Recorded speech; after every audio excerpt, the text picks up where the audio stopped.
The hot sun scorched the earth mercilessly, but there was a scent of happiness in the air. In a large clearing in the park, the Jenkins family was setting up their little kingdom. Plaid, an old portable grill, a basket full of goodies. Neighboring businesses laughed, children frolicked on the playground, the breeze carried snippets of street music. It was almost too perfect. Cassie, her 14-year-old daughter, with her lush curls arranged in two fluffy ponytails, bounced to the rhythms of her phone. She laughed with her younger brother, tossing him a basketball. Her mother, caring and sensitive, was stacking sandwiches on plates while her father, John, was spinning skewers on the grill. Everyone looked relaxed, as if the world outside the park had ceased to exist. But John felt a strange heaviness in the air. He'd been a CIA agent for a long time, used to noticing little things that escaped the eyes of ordinary people. An unfamiliar figure in a police uniform stood at the edge of the clearing. The officer was motionless, but his gaze, cold and intense, was fixed on them. John forced himself to look away, thinking that his paranoia spoke louder than reason. "Daddy, aren't you going to burn yourself at the grill there?" Cassie called out cheerfully, bringing him back to reality. He smiled, hiding his anxiety behind a mask of calm. Meanwhile, the officer began to move. His steps were slow, almost lazy, but his gaze never left their family. It was as if he were looking for a reason to act. "Kinda weird, don't you think?"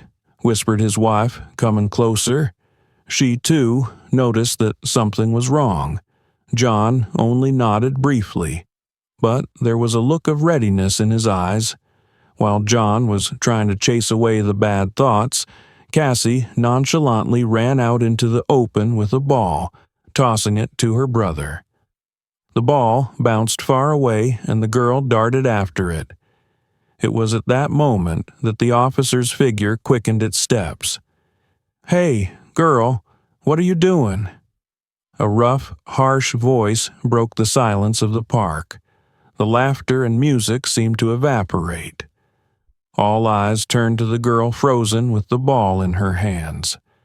John felt the world around him shrink to a single scene. He saw the officer heading toward his daughter, one hand touching the belt where the stun gun hung. Everything inside him tensed, but he knew that every second would be crucial. "Cassie, come here." John's voice was calm, but the steel in it was impossible not to hear.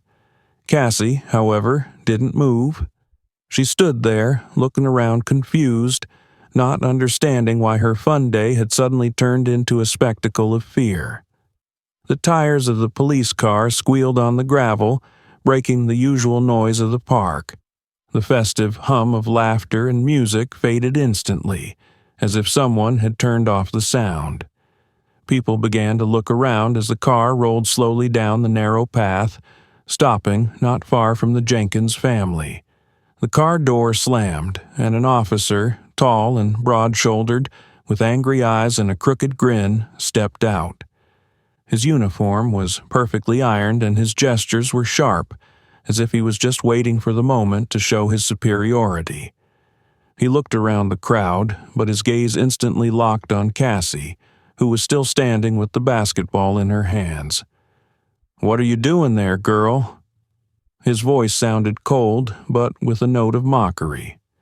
He moved slowly toward her, scrutinizing her from head to toe. Cassie froze like a rabbit, hypnotized by the stare of a predator. She looked at her father, but his calm confidence couldn't completely erase the fear that was beginning to grip her. "She didn't do anything," John said firmly, standing up from his seat and stepping forward. His voice was steady, but his tone was threatening.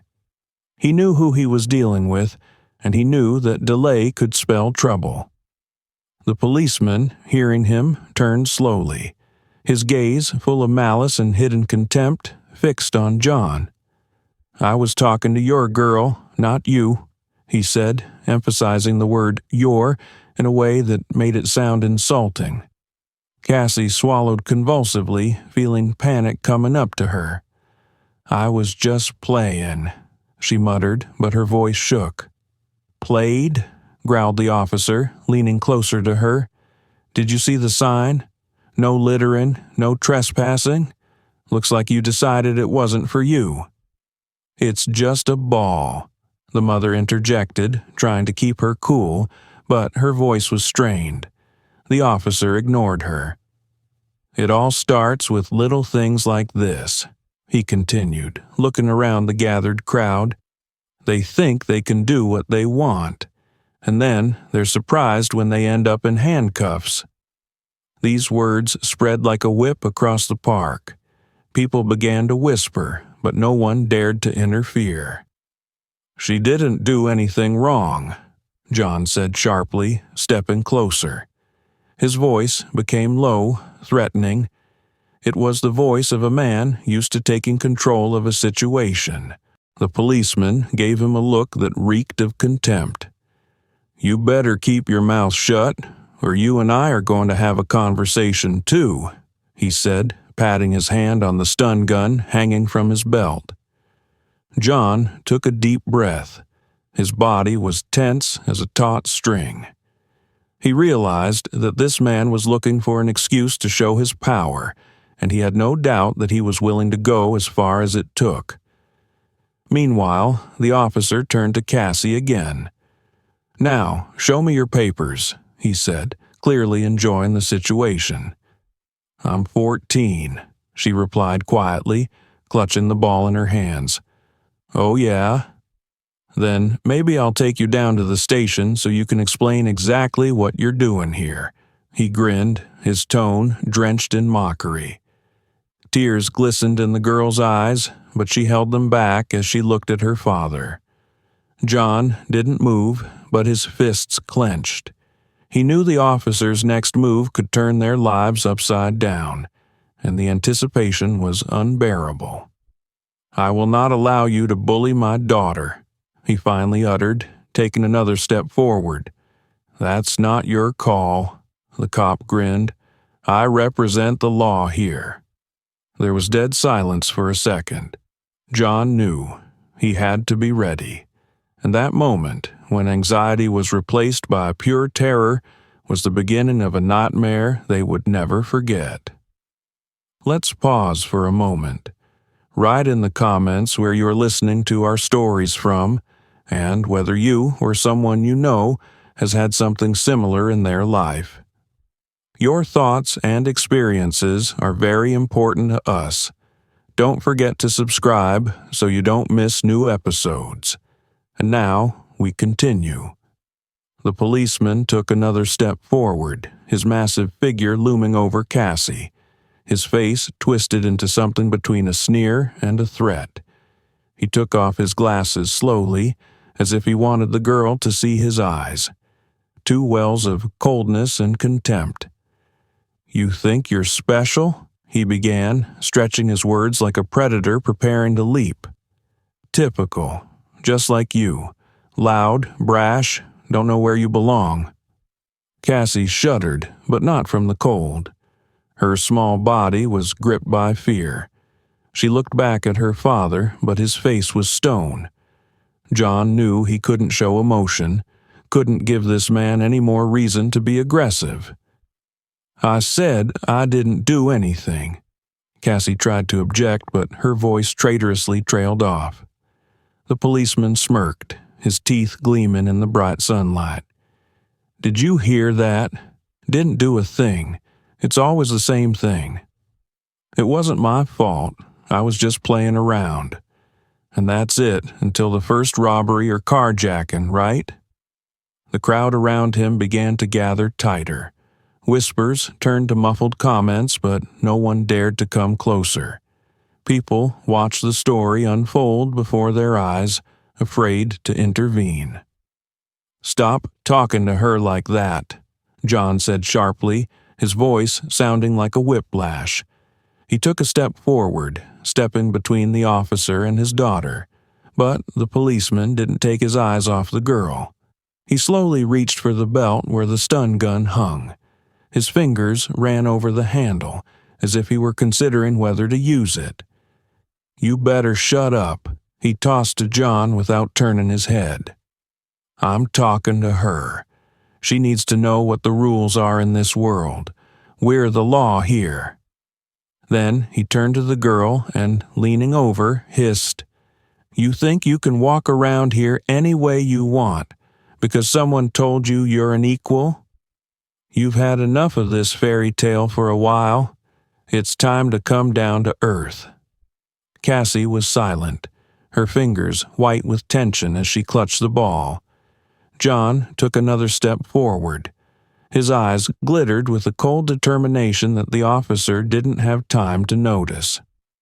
"You've already crossed the line," he said quietly, but in a way that made each word seem to cut the air. The policeman grinned wider. "The hell? I'm doing my job. And you know what I see? A family that doesn't know how to behave in public places. And if you ever cross me again, I'll show you where she belongs." His hand grabbed the stun gun. The crowd gasped, and someone pulled out a cell phone to record what was happening. John, despite his inner rage, froze. He knew that any movement at that moment could be a disaster. "Put that away," he said slowly in a voice full of cold warning. The policeman, as if he hadn't heard, pointed the taser at Cassie. "Hands on your head now," he growled. "She's a child," the mother shouted, but her voice was lost in the roar of the crowd. Cassie didn't move. Her eyes were wide open, and her face was frozen in a mask of fear. The policeman stepped forward, and the crowd began to grow louder and louder in their displeasure. But that didn't stop him. Tension was at its peak. Everything seemed to freeze, waiting for the next step.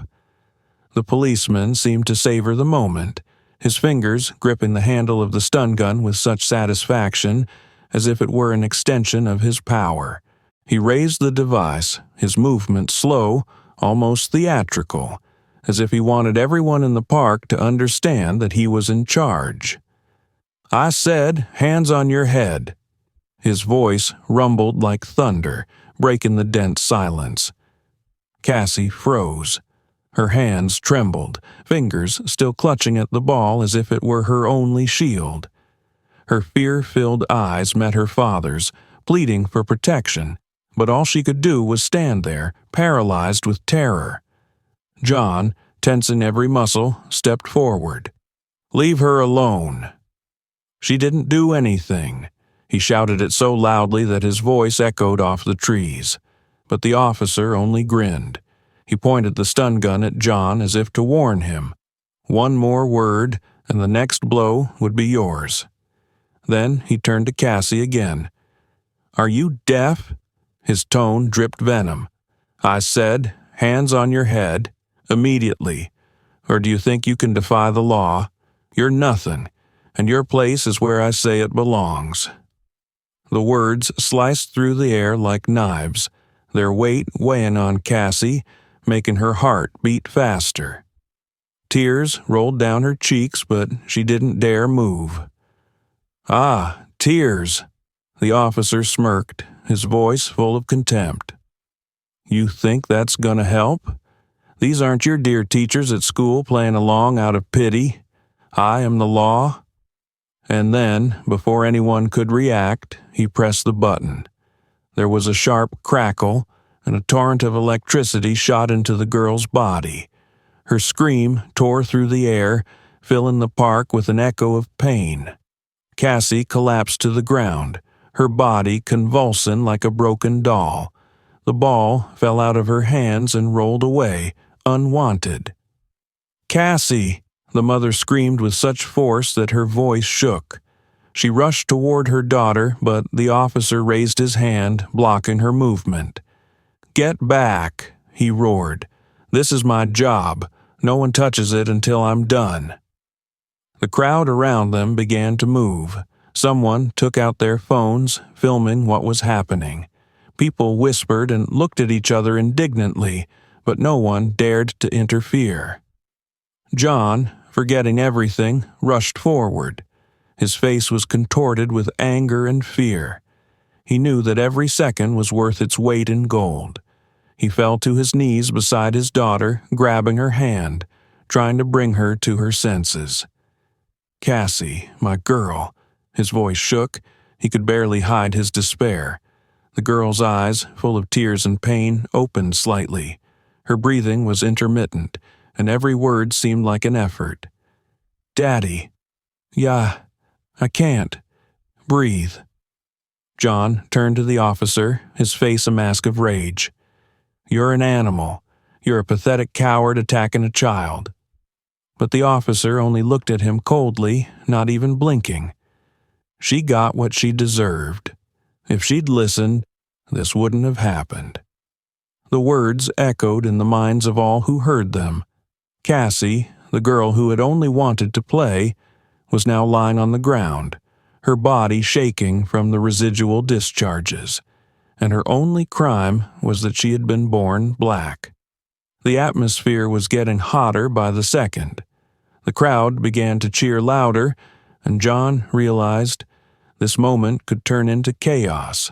But all that mattered now was his daughter, her life, her safety. He wrapped his arms around Cassie, pulling her close to him. "I'm here, sweetheart. I'm here. I won't let him hurt you again," he whispered, but his eyes were already searching for a way out, because he knew this was only the beginning of their fight. John held his daughter's lifeless, limp body to his chest. Her breathing was hoarse and weak, as if every breath she took was an incredible effort. He could feel her tiny palm shaking as he clutched it in his rough, labored fingers. Everything inside him was screaming, tearing, demanding action, but he knew that the slightest mistake would end in disaster. The policeman stood over them, watching the man break down with a smirk. His face was cold and indifferent, as if what had happened was part of some twisted ritual. "You've been arguing too long, Pops. Now do you see what happens when you disobey the law?" His voice sounded like nails on glass, soaked with arrogance and contempt. John looked up at him, his eyes reflecting an abyss of rage and pain. He knew that this man was just part of a system that had suppressed and humiliated people like his daughter for centuries. But now was not the time to think about the system. Right now, he was facing a specific enemy who had nearly killed his child. "She's not a criminal. She's a child," he gritted through gritted teeth, each word seeming to burst from the depths of his burning soul. "A child?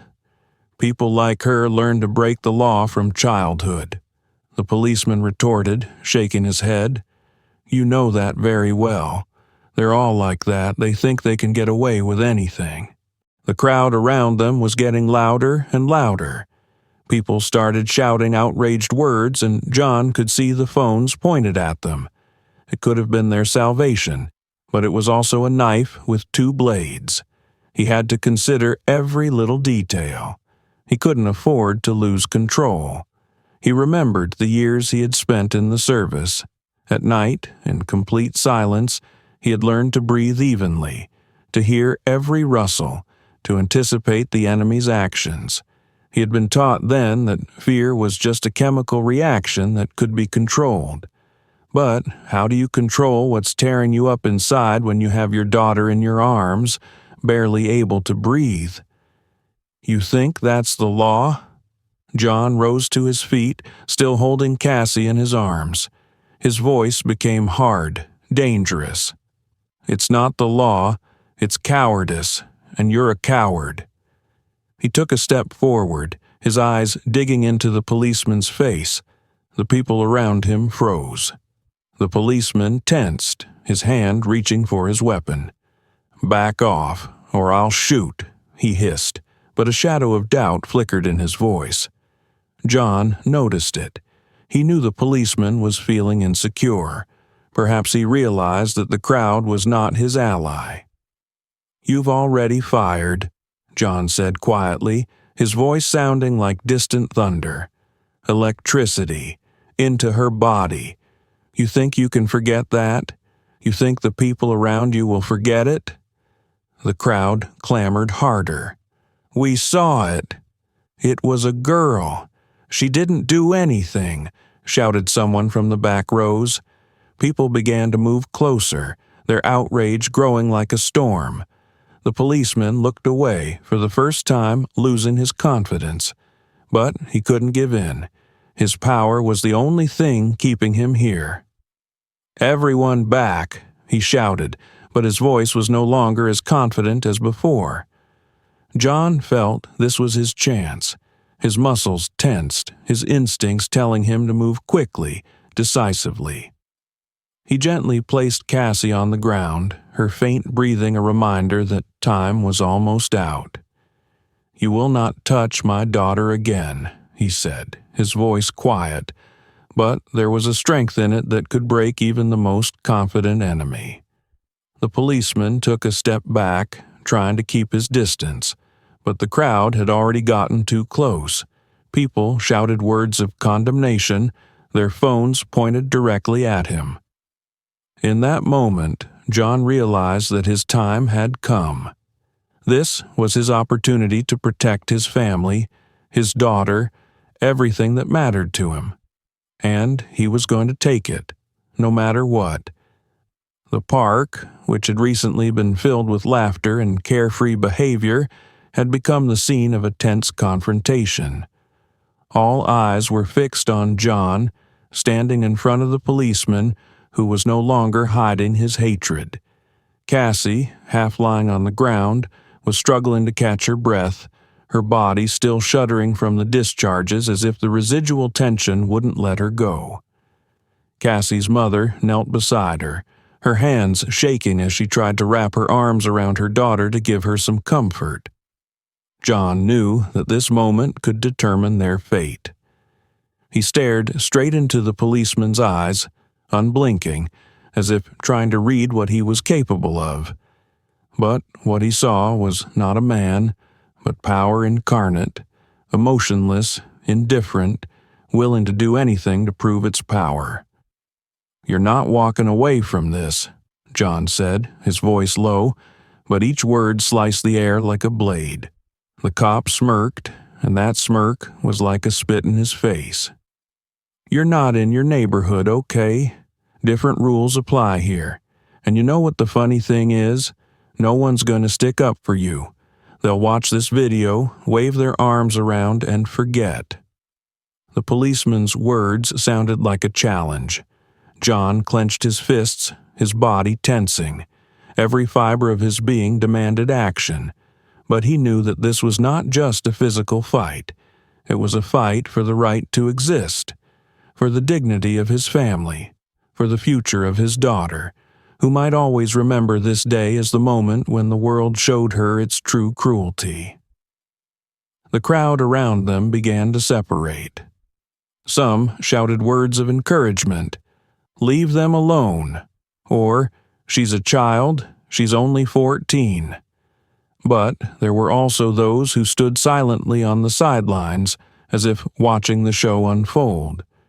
They could not or would not intervene, for fear that their voices would make no difference. The policeman took a step forward as if testing John's mettle.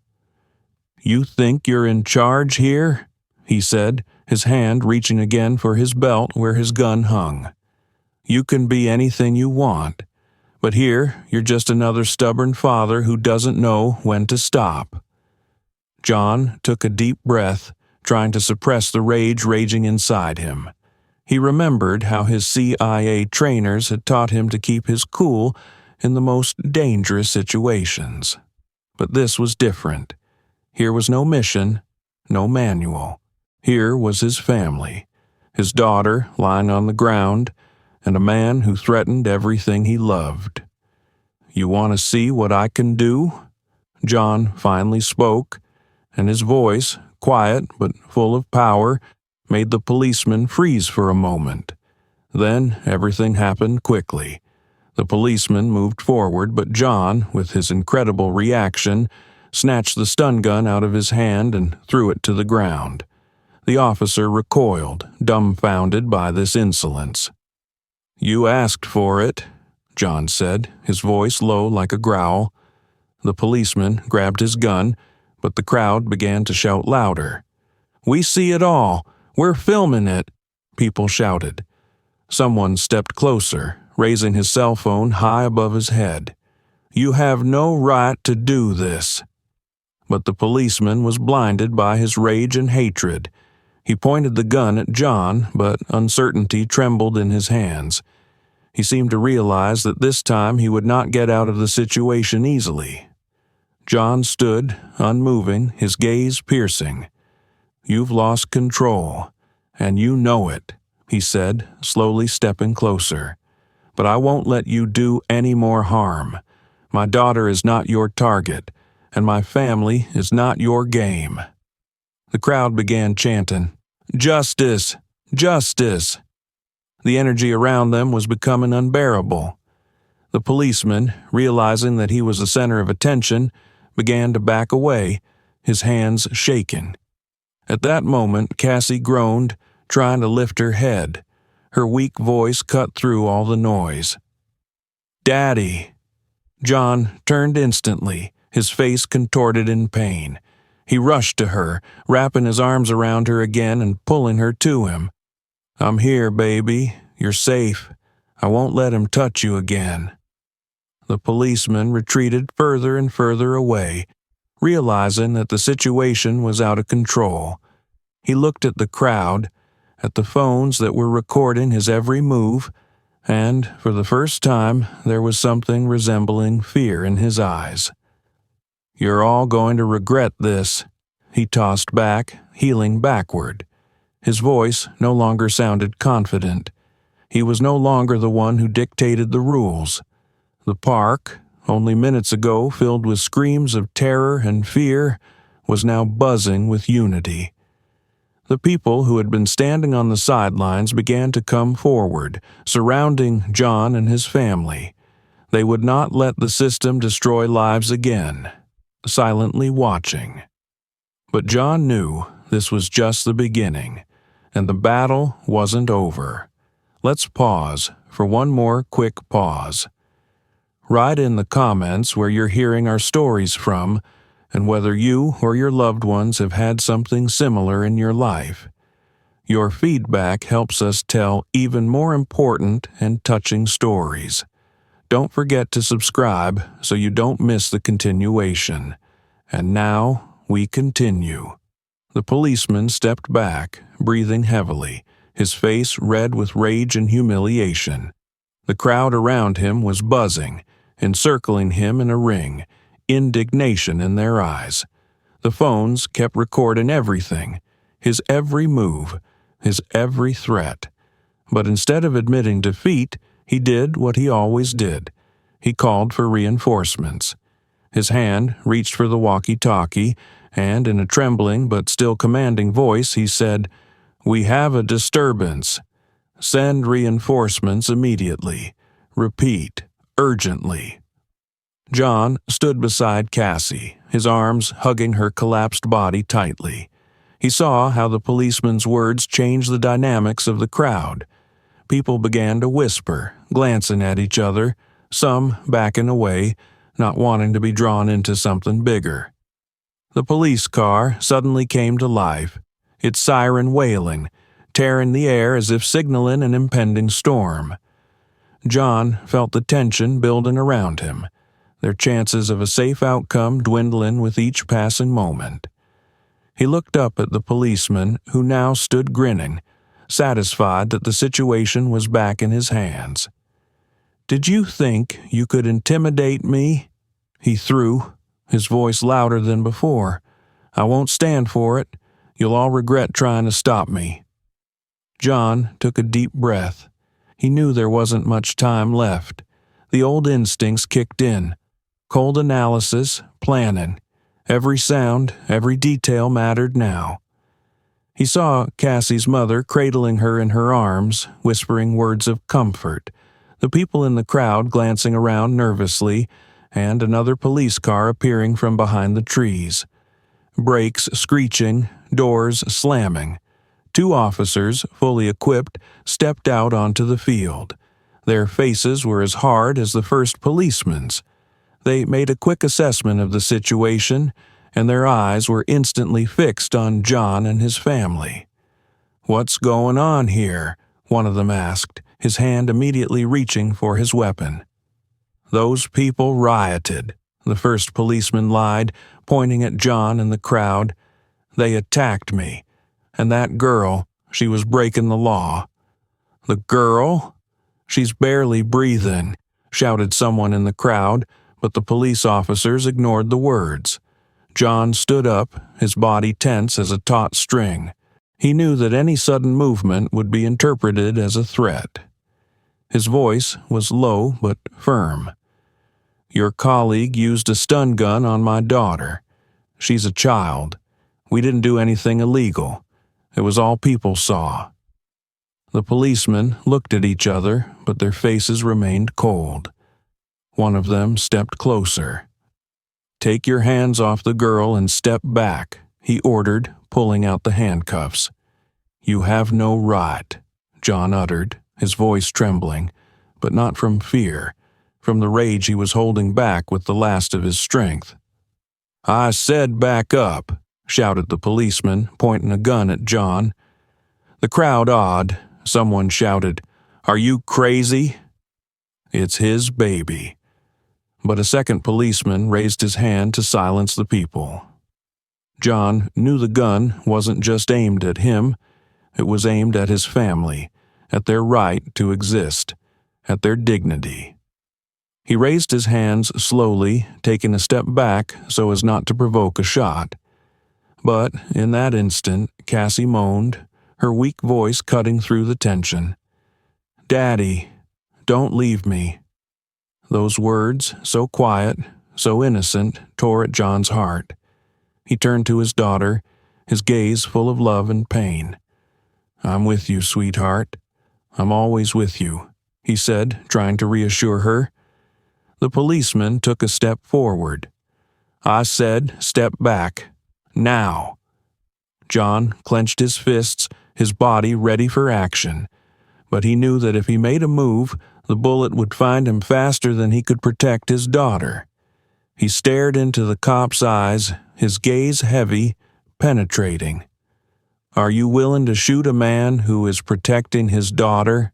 he finally uttered, his voice low and threatening. "You think that will show your strength? Do you want this whole park to remember you as the murderer of a child and her father?" John's words hung in the air, filling the space with more tension. People in the crowd began shouting words of encouragement, some moving closer to cover the family. The policeman hesitated. His fingers clutched the gun, but he could feel public opinion begin to work against him. He knew that every action was now being recorded on camera. Sirens filled the air. More cars were coming. The pressure was building, and John knew he had to find a way out. And he would. For his daughter, for his family, for every person standing in the crowd, waiting for someone to finally win this endless struggle. John stood in the center of the action, his gaze fixed on the policeman whose hand still nervously held the gun. Every second stretched out. Every detail from the tense faces of the crowd to the barely audible pounding of Cassie's heart was burned into his mind. He knew that if he let fear take over, they would lose. But John had been trained to see farther, deeper than anyone else. And in the man in front of him, he read not just hatred, but something more, a blind confidence in his impunity. He took a deep breath and, looking straight into the policeman's eyes, said, "You used to think you could do whatever you wanted, that the system will protect you. But I know people like you, and I know what you're hiding." John's words hung in the air like thunder before a storm. The policeman, who a few minutes ago had seemed an immovable wall of authority, now froze for a moment. His gaze became wary, but then he quickly hid the emotion behind a mask of aggression. "You have no idea what you're talking about," he quipped, but his voice betrayed weakness. John stepped closer, ignoring the gun pointed at him. He spoke softly so that only the policeman could hear it. "I know what you did. I know it's not the first time. Did you think people would forget? That it was just another day in the park? But this time, it's going to be different." The policeman clenched his teeth, his hand trembling. The crowd around him began to whisper. People were recording every word, cameras pointed directly at them.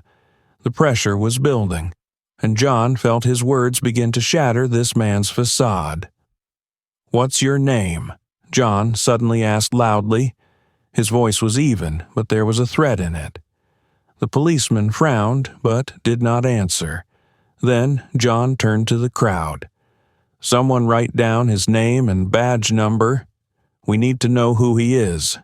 The crowd perked up. Someone shouted out, "Yeah, we'll find out." The policeman took a step back, his confidence beginning to crack at the seams. John didn't let him get away. "I can guess that you have something on your record that you don't want to show. Your victims are those who couldn't defend themselves, black children, families you intimidated, but you didn't think you'd meet someone who knows how the system works." Those words were like a hammer. The policeman suddenly shouted, "Shut up! I'm in charge here. One step and I'll shoot." His face flushed red. The hand on his gun clenched even tighter. But John saw that it was panic. "If you shoot, all these people will witness it," John said, his voice cold and hard. "And then we'll know everything about you. We'll find records of your past arrests, the ones you beat up, the ones who died because of you, because I'm sure this isn't the first time you've threatened a child." The crowd froze. There was indignation in their eyes, but also determination. They were no longer just observers. They were part of the struggle. Someone in the crowd shouted out, "He's right. That cop was involved in an incident a couple months ago." Another added, "I saw the news where they were talking about his arrests. He's always attacking our people." The policeman turned pale. He tried to say something, but the noise of the crowd grew louder and louder. People began to shout his name, which was now a symbol of injustice. John didn't stop. He went on to say, "How many more children have been hurt because of you? How many people have you intimidated with your uniform? But I promise you, you won't get away with it this time." Suddenly, there was a loud blare of sirens. New cars were pulling up to the park. Police officers started to get out of them, their faces serious. But instead of immediately supporting their colleague, they started listening to the words of the crowd, looking at their phones, on which scenes of humiliation and violence were recorded. One of the senior officers approached the first policeman, who now looked confused and frightened. "What happened here?" he asked, his gaze wary. John stepped forward, pointing to Cassie, who was still lying on the ground, her breathing weak. "That man used a stun gun on my daughter. She didn't do anything wrong. She's just a kid, and this isn't the first time he's used his power to hurt." The senior officer looked at John carefully, then at the first policeman. He noticed the man clutching his gun nervously, his eyes running, avoiding his gaze. "We'll deal with it," he finally said, signaling to his men. But for John, it was clear. This battle wasn't over, and he would do whatever it took to get the truth out. The situation in the park was escalating by the second. The sirens, the roar of the crowd, the threatening shouts, all blended into a cacophony of sounds that made the blood run cold. The senior officer took a step forward, surveying the scene, but still took no action. John, standing between the police officers and his family, felt his every nerve tense to the max. His heart was beating so loudly that he could barely hear the screams of the crowd. He knew it could all come crashing down at any moment. The cop who'd tasered Cassie took a step back, but his face was still a mixture of anger and humiliated pride. He was cornered, and that made him even more dangerous. "Are you all crazy, thinking you can start a riot?" he shouted, pointing his pistol at the crowd. "You don't realize who's in charge here." Someone in the crowd shouted out, "In charge? You're just a coward with a gun. We saw what you did to the child." These words brought a wave of support, but they also inflamed the situation. People began to move closer, their anger becoming more and more palpable. This was not just a protest against one person. It was an outrage against the entire system that allowed such situations to happen. John tried to keep control of the situation. "Listen to me," he shouted, addressing the crowd. "We can't give them a reason to say we're to blame. Don't give them a chance to blame us again." But his voice was drowned in the noise. The people were too furious, too intent on injustice to stop.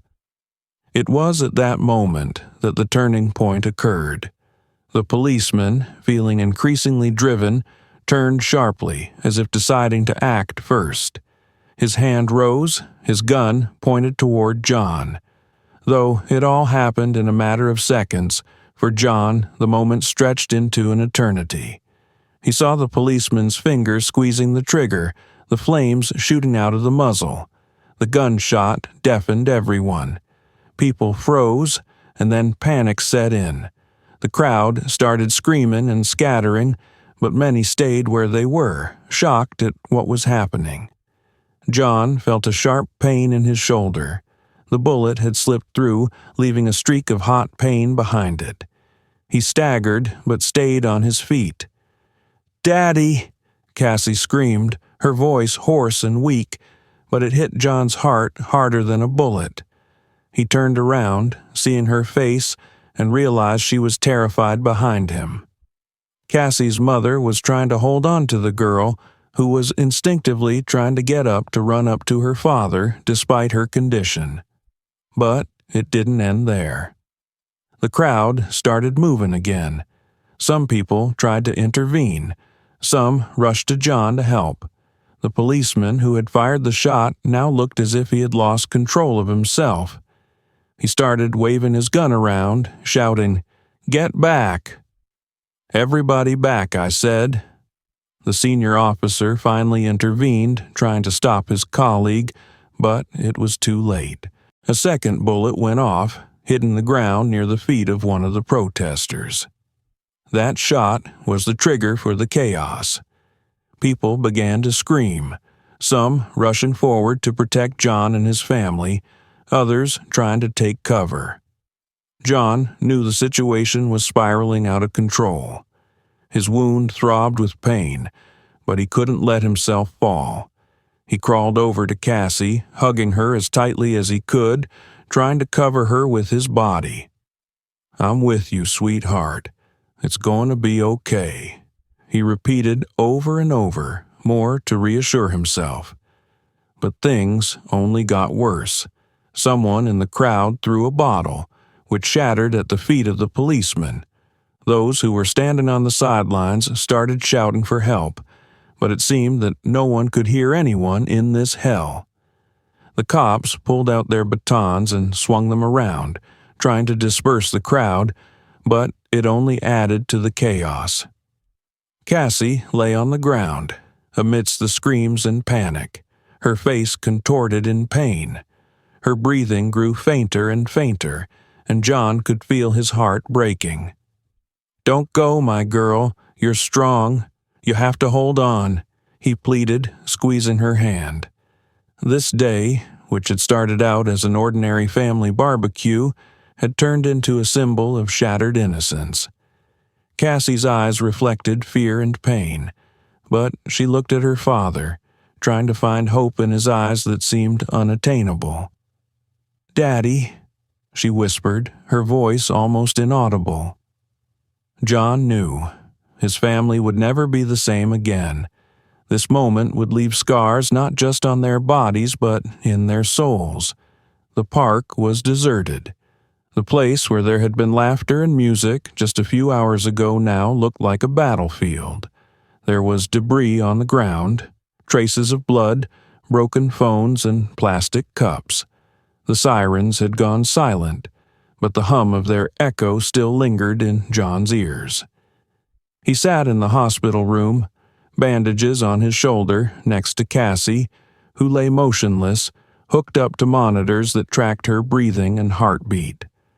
Her face, usually lit up with youthful joy, now looked pale and gaunt. The dark circles under her eyes were a sign of days spent without sleep. Her body still ached from the effects of the stun gun, and her voice was as weak as a whisper in the wind. But the worst part wasn't the physical wounds. John saw it in her eyes. The light that had always burned in them had gone out. She was no longer the carefree girl who danced to the music at the barbecue. Cassie had learned what it was like to have a world that considered her an enemy because of the color of her skin. The public outcry erupted with incredible force. Videos taken by eyewitnesses went viral on social networks, causing a wave of anger and support. People went to rallies demanding justice.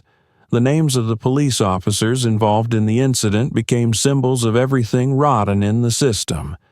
But for the Jenkins family, it was not a relief, but the beginning of a new, even more difficult struggle.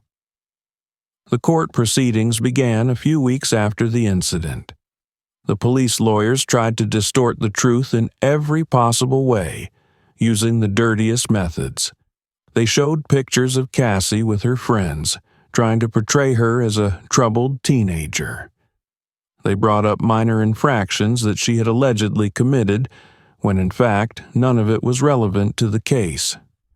All to convince the judge and jury that the use of force was justified. John sat in the courtroom, listening to his daughter being made into a criminal. Every argument they made was like a blow. He felt the anger and pain tearing him from the inside out. But he knew he had to be strong for Cassie's sake. He had already lost a part of his daughter that day in the park, and he couldn't let the system take her away completely. The trials dragged on for months. The police officers involved in the incident tried to hide behind language such as, "I was following protocol," or "I felt threatened." The senior officer gave a statement that sounded like an attempt to cover for a colleague. But John knew the truth, and thanks to video footage and witness testimony, he had a chance to prove it. Meanwhile, Cassie's recovery was slow. Her physical injuries were healing, but her emotional wound was growing deeper. She avoided mirrors as if she was afraid to see herself. She stopped talking to her friends, withdrew from the world. Every time she saw a police car, her breathing became ragged and her body began to shake. She tried to be strong, but in John's eyes she could read her fear, the fear that it would happen again. One night, as John sat beside her bed, Cassie finally spoke. Her voice was hoarse, but her words pierced his heart. "Why did he look at me like that, Daddy?" "What did I do? I was just playing around. Why was I so bad to him?" John didn't know what to say. His throat constricted. He felt like he was about to choke on his own helplessness. "You didn't do anything, sweetheart," he said, barely holding back tears. "It's not because of you. It's because of them, because of their hatred. But I promise I'll make sure you never feel like this again." But the promises were empty while the system fought back. Despite the obvious evidence, the police defense sought postponements, delayed the trial, hoping the public attention would fade. John realized that, to the system, his family was just another statistic, just another story to be hushed up. But he was determined not to let that happen. He started using his old connections. He reached out to journalists, activists, even his former CIA colleagues. He gathered every bit of information about the police officers involved in the incident. It turned out that the main culprit, the one who had used the stun gun on Cassie, had already been involved in several scandals, but he was always covered up. The man considered himself untouchable. But this time, John was going to prove otherwise. At the end of the trial, the judge finally made a decision. The policeman was fired and a case of abuse of power was brought against him. It was a small victory. But John knew. The system would stay the same if people didn't keep fighting, and while he had gotten justice for his family, he saw that this was just the tip of the iceberg. Cassie will never again be the person she was before that day. She would always remember the humiliation and the pain, but John was determined that her voice would be part of something bigger. He vowed that their story would be told so that other families wouldn't have to go through what they went through, and so began a new chapter of their lives, a life in which the fight for truth became their primary goal. Write in the comments what you think about this story. Have you experienced racist incidents in your life? Your feedback is incredibly important to us, and we appreciate each and every one of you. Don't forget to subscribe to our channel and give us a like to support us and the continuation of such important topics. We wish you a good day, and thank you for your attention.